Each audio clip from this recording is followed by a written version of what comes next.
नमस्कार, मैं डॉक्टर रोज़ी शाह। अपनी लास्ट क्लास में मैंने नया टॉपिक शुरू किया था आपके साथ, सामाजिक मुद्दे विस्थापन। और उसके अंतर्गत मैंने आपको विस्थापन का अर्थ एवं प्रकृति के बारे में बताया था और ये भी आपको बताया था कि विस्थापन और प्रवास में अंतर है। आज उसी टॉपिक को हम आगे कंटिन्यू करेंगे। आज मैं आपको विस्थापन के प्रकार बताने जा रही हूँ और उसके पश्चात मैं आपको विस्थापन की समस्या के कारण बताऊंगी। चलिए, सबसे पहले हम जानते हैं विस्थापन के कौन कौन से प्रकार हैं। विभिन्न दशाओं में विस्थापन के लिए अनेक दशाएं उत्तरदायी होती हैं।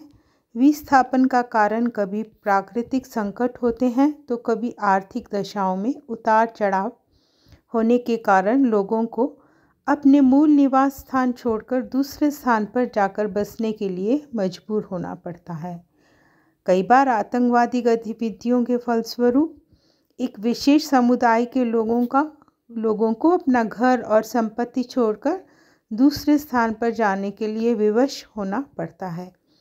वहीं युद्ध की दशा में सीमावर्ती क्षेत्र के गांव खाली करवा लिए जाते हैं।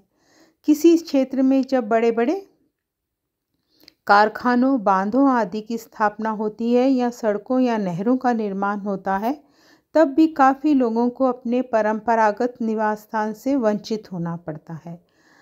कहने का अर्थ है कि विभिन्न कारणों के आधार पर विस्थापन के कुछ प्रमुख रूपों को हम समझ सकते हैं और वे इस प्रकार हैं। सबसे पहले मैं आपको बताने जा रही हूँ प्राकृतिक विस्थापन। ये विस्थापन का सबसे प्रारंभिक और सार्वभौमिक रूप है। सभ्यता के आरंभिक समय से ही आज तक किसी क्षेत्र में जब अकाल, भूकंप, बाढ़, महामारी अथवा ज्वालामुखी फटने से होने वाला संकट पैदा होता है तो एक बहुत बड़ी संख्या में लोग अपने मूल निवास स्थान से, जहां वह रहते हैं, से विस्थापित होने लगते हैं। जिन क्षेत्रों में बाढ़ की संभावना हमेशा बनी रहती है, वहां के निवासी बार बार स्थान परिवर्तन करके भिन्न भिन्न तरीकों से आजीविका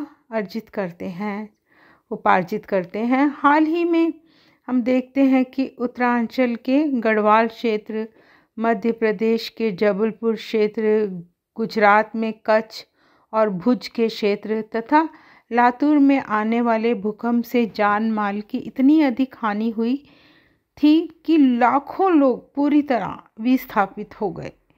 इसी तरह उड़ीसा, तमिलनाडु, केरल, आंध्र प्रदेश, महाराष्ट्र और गुजरात में समय समय पर समुद्री तूफान आते रहते हैं और उन समुद्री तूफानों से होने वाला विस्थापन भी प्राकृतिक विस्थापन की प्रकृति को स्पष्ट करता है। ध्यान होगा आपको कि